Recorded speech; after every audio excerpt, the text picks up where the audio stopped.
My mum was pregnant at 14, which led her to be blind at 45, and that is the whole inspiration of my final collection. Wow. The collection tells a story of life, and the collection starts off very beautiful. The palette is pinks. As the collection develops, that's when it starts to deteriorate and the colour palette changes. I started the collection way back when my mum was young, and there was a picture of her, and she had on this like jumpsuit, and it was full of roses, and she's in the sea, and that's where the main inspiration came from, of this whole petal flower blooming, blossoming, deteriorating and dying came from. That's when I found Hieronymus Bosch's masterpiece, and that's what influenced the shapes and the construction in the development of the project. The first look is actually my favourite look. The first and the last. Okay. And the first look is this young woman blossoming way too soon in life, because obviously she was pregnant at 14, had a child at 15, married at 18, had all 4 kids at 21. She was a woman way too early, which led her to have all the complications that she did, because at 19 she got diabetes, and then she was diagnosed with the wrong diabetes by the doctors and wasn't on any insulin. They thought she was type 2 when she was actually type 1 because she was more overweight. All the medical tests that she did was indicating to that, but for 12 years she was actually on the wrong medication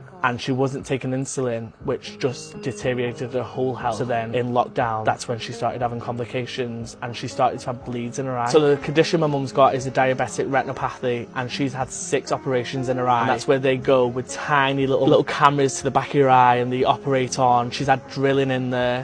What happens is when her blood sugar gets too high, that's when the bleeds start to happen, and it goes to her eye, and the bleed was in there for so long that it made the retina mush and completely detached the retina from her eye socket. That's why she's completely blind in her right eye, and still to this day she has bleeds in her left eye. This Christmas when we went home, she was blind for like 2 months, and that was completely blind. A lot of people don't know, but 90% of blind people are not completely blind. My friends don't know that, because they, like, when I told them about the collection, they didn't laugh about it, but they was like, your mum's not blind. My mum is completely blind in one eye, and she also still gets bleeds in her other eye, but she's still registered blind with the Royal Institution of the Blind, no, whatever. She's still registered blind.